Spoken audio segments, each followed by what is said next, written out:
Welcome back to 30 Days of Photoshop. Today, I'm going to show you how to cut out hair.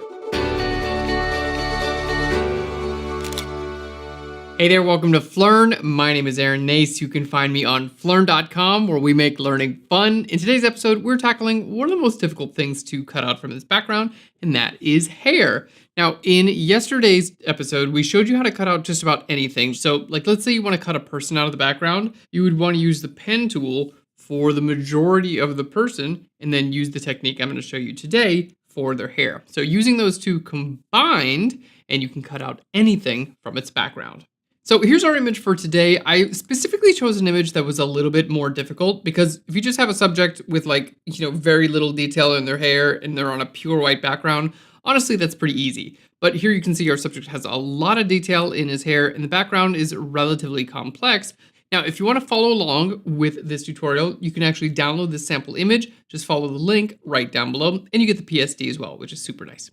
So the first thing that we're going to do is actually select our subject. Now, I'm using the latest version of Photoshop. This is CC 2020. And with this edition, they've added Select Subject, which I think is fantastic. So if you go to Select and down to Subject, boom.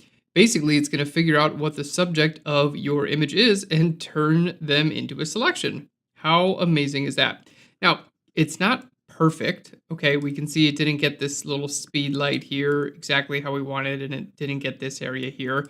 But that's totally okay. We can actually go in here with the lasso tool and clean this up. So let's go to our lasso tool. I'm going to hold Shift.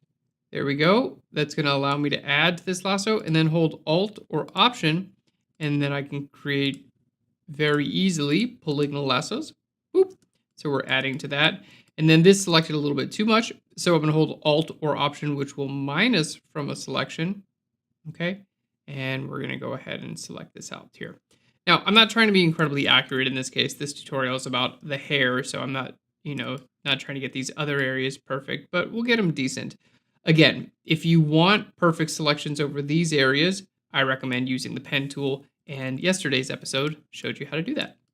Okay, well, that actually looks pretty dang good for now. So let's go ahead and click on our layer mask icon, and you can see our subject is cut out from the background. But his hair doesn't look that great, right? It needs a little bit of help. I mean, his hair looks fine. The selection doesn't look that great. And this is what we're going to run into pretty frequently because hair is a lot of fine detail and a lot of these automatic selection tools don't work that well. Now, there are so many different techniques for doing a great job cutting out hair. We actually have an entire pro tutorial on phlearn.com dedicated to just cutting out hair. But the strategy that we're going to use here is incredibly simple and it will work a lot of the time. So we're basically going to use Select and Mask and the Refine Edge tool within Select and Mask to figure out what is hair and what is background and alter the selection based on what we paint. So go ahead and click on your layer mask and go up to Select and then down to Select and Mask.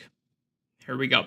Now here in the Select and Mask dialog, you have a few different views you can choose from. So you can choose to have it view an onion skin where you see a partial transparency, marching ants. I find this view here, the overlay view, to actually be pretty helpful because I just see my subject on a red background.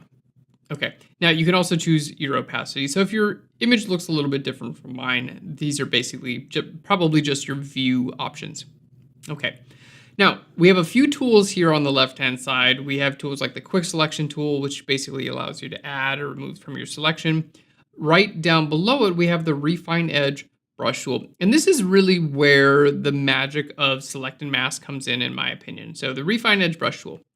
Basically how this tool works is wherever you click. So let's say I click here inside of the hair, it's going to start sampling the texture and the color from wherever I click. And it's going to say, okay, you must want that.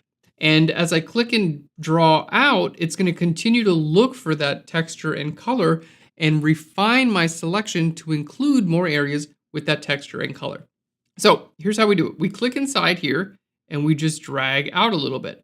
And you don't have to do this over and over again. I can just continue to paint right over here and it's going to continue to discover areas that are similar to wherever I clicked originally. Okay, and we're going to come back up here. You can see it's getting the hair area. Now, I don't necessarily want to do this all the way inside of my hairline because it can remove areas that are dissimilar to wherever you clicked originally, which we usually don't want, right? But in this case, you can see, there we go. Hair has a little bit of transparency. We want to make sure we include that as well. All right, and we're just going to kind of come and paint right around there to the very end. And then when we let go, it does a bit of figuring out. It's like, okay, cool. I think I know what I'm doing here. Let's figure everything out and make a selection based on that. So at this point, this actually looks pretty good. You can see it's discovered a lot of the hair and we're ready to go. So once it looks like this, go ahead and say output. You have a few different options. Remember, we clicked on the layer mask to start with, so it's going to update the actual layer mask. So layer mask looks good, and we're just going to go ahead and hit OK. There we go, and you can see it updated our layer mask. So let's hold Alt or Option and click here on the layer mask, and look how nice that is. It's done a really, really good job. Now, if it's not perfect, not a big deal. Let's hit B for the brush tool, and we're going to paint black and white on our layer mask, but we're going to make sure we change the mode of the brush tool to overlay. With your brush tool just set to normal mode, that's what it looks like to paint black. That's what it looks like to paint white. And we know on a layer mask, black will make it invisible, white will make it visible. So what we want to do is change this from normal down to overlay. And now check out what it looks like when I paint black. Instead of filling in, see, I'm just going to paint from here all the way over here, just like that. You can see it's protecting the lighter areas, okay? So if you have an area like this, where maybe I want to darken that up, but not just like totally paint black over these areas, overlay is the way to go. And if you paint white, it's going to protect your light areas as well, okay?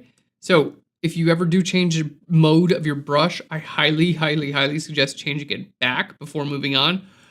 Because I can't tell you how many times I've gone back to use my brush tool like a day later and it just like isn't working and I'm like, what's going on? And then I realized the brush mode was set to overlay or something like that. So just make sure you change your brush mode back to normal. Super important. Okay, that looks fantastic. Now let's hold Alt or Option and click back on our layer mask and see what we've done. So you can see we cleaned that area up and now our selection looks fantastic.